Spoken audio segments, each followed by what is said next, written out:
and welcome to Kingdom Creativity here at the CR Sanctuary. We're in the art room today with my sister, Melodie Womack, and we're going to just take a little journey of a conversation about the art room and your experience in the art room and where you got to open up and go back to a first love that you kind of had with an expression of sewing. So, Melodie, tell us about your journey of sewing.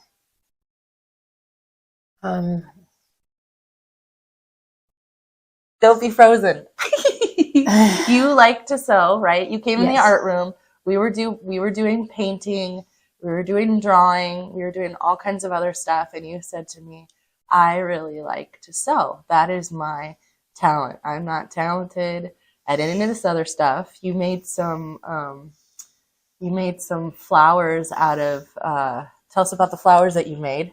I made some flowers out of tissue paper first time. Yes. That you showed me how to do. And then I came back and made duct tape flowers. Which were amazing. You put them on pins. Yes. And then we made Pastor Deb and Pastor John a card. For their anniversary. Yes. And that was very creative for me. Yeah. Because that was challenging. And I said, I really like sewing. It's more my gift. Yeah. It's more my talent. And if I could do that, that would be what you would like to do. What I'd love to do. Yes, because you have a history of doing that in your past. Yeah, about 40 years I've done it. And I would really like to bless people's lives with what I do. Mm-hmm. It's something that I love to give away. So the art of using your hands to create something to give to someone else that blesses them really motivates your heart to do the hands-on labor, the labor of love. Yes, it brings much joy. Oh, that's so fabulous. So I want to talk about this guy. I don't have a name for this llama, but Pastor gave you a challenge that I didn't know about. And so tell me about the adventure with the llama. Well, it took about 6 hours to pick out all the stuff for this llama one day. Wow, that's a lot. And I went to store to pick out the fabric alone and text Pastor John the pattern, the pieces, the print. And we weren't happy with this, we weren't happy with that, but we finally did come up with the print. And we bought the print. They wanted me to go online and order it, and that would have been 2 weeks and it had been too late to present to you. So I went over to Hobby Lobby and I just went over there to get the bell because the other place didn't have the bell. And went over there to see if they had a bell. And I went over to the fabric section and they had this print. And I said, oh. So I sent it to Pastor John and he approved. And it's a llama made out of llamas? It's a llama on top of llamas. And it's a mountain of llamas for you.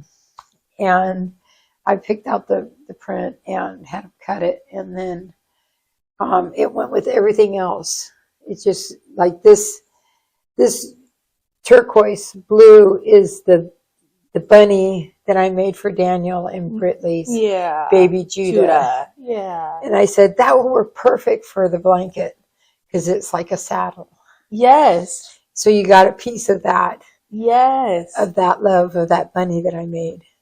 And then I found this piece here that was Aztec-y that I thought would be real pretty.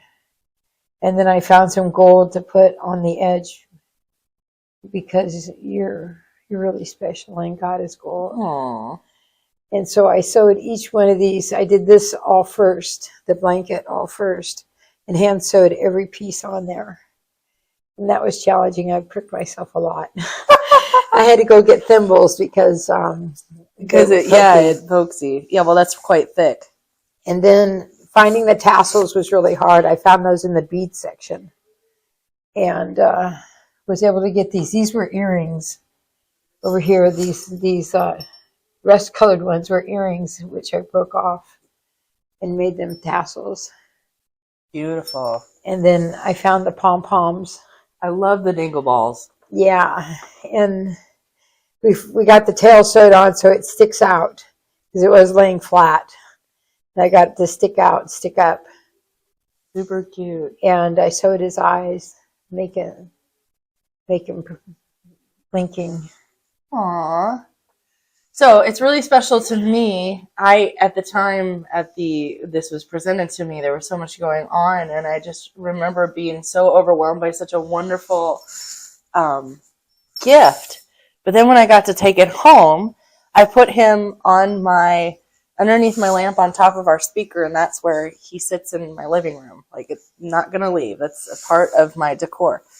And so I looked, I was like, oh my gosh, I text Pastor, my llama has a blanket. I was so excited that my llama had a blanket. And then I really got to look over all of the ornate details.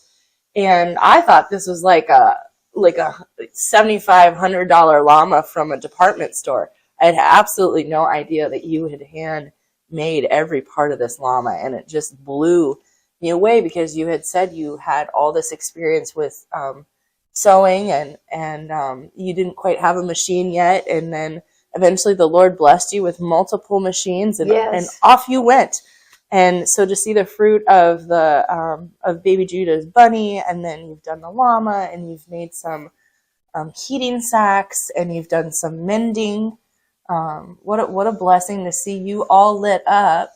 Yeah. Because you've been engaged in your passion, and it is blessing others in the congregation. And especially sentimental is this part of Judah's bunny, because I was there that night that we prophesied and prayed over them, and so that means a lot to have that as a part of my llama. So, Miss Melodie, thank you for going on the adventure of coming into the art room and not being real sure, but then settling in and finding your needs and voicing your needs, and then the provision was met, and now you're off and running and blessing people with your creativity. Yes. Which is a gift from the Lord, because that's how he made you. Yes, and it's so much. When I'm sitting at the machine, I'm worshiping Jesus, and I'm praying over every stitch that I'm making to bless the people that get the gift. That's so amazing. It's like you're getting a blessing from Jesus. Yeah. It's not from me, really. It's from Jesus. It's his gift that he gave me to give to them. To steward, to shepherd. Yes. To give. Yes, it's beautiful. And I'm able to do this quickly. I made a cat yesterday. Just a silly kitty cat. And it's amazing how quickly he lets me do this, that it takes only a day to make an animal. Yours took a couple of days because the hand stitching the blanket took me a couple of days to do. But it doesn't take me long to make an animal. It doesn't take me long to make a dress or a shirt, Mm-hmm. or to hem up pillowcases like I did for Ruth. For Ruth. Uh-huh. And it doesn't take me long to alter clothes. You just have to bring them to me and tell me what you want, and I'm able to do it. You know, you'll have it back within a week. So nice. So if people want to get a hold of you, how do they get a hold of you if they need your services? They can either come to the church or they can call me. And what time is church on Sunday? Church is at 10:30 on Sunday, but I prefer that you talk to me after church. Not before church, but after church. Get a hold of me after church, because during church I'm worshiping and I'm here for the Lord. And you can get a hold of me after church. I live at the sanctuary. You can get a hold of me anytime at the sanctuary. Or during dinner one of the nights. We always have dinner at 5:30. At 5:30. Monday through Saturday, we have dinner. You can get a hold of me then. Or come join you for dinner? Come join us for dinner, but please let us know ahead of time so we can make sure we have enough food for everybody. I can give you my phone number. Oh, you don't have to do that now. But or my email. Yeah. And you can get a hold of me that way. That's great. So I like the invitation of people come in, check out dinner. We have Wednesday night service. We have Thursday night worship. Which I'm there. Yeah, we have Friday night worship, and we have Sunday morning service. And you're there at all of them. Yes. So come hang out. Come meet Melodie. And also at Art on Tuesday mornings. Yes, we're here at Tuesday morning. At 10. Yes. All right. Well, thanks so much for having a conversation with me, Melodie. May that bless people. Come find us. We're here. Thank you, Michele. Bye. Bye.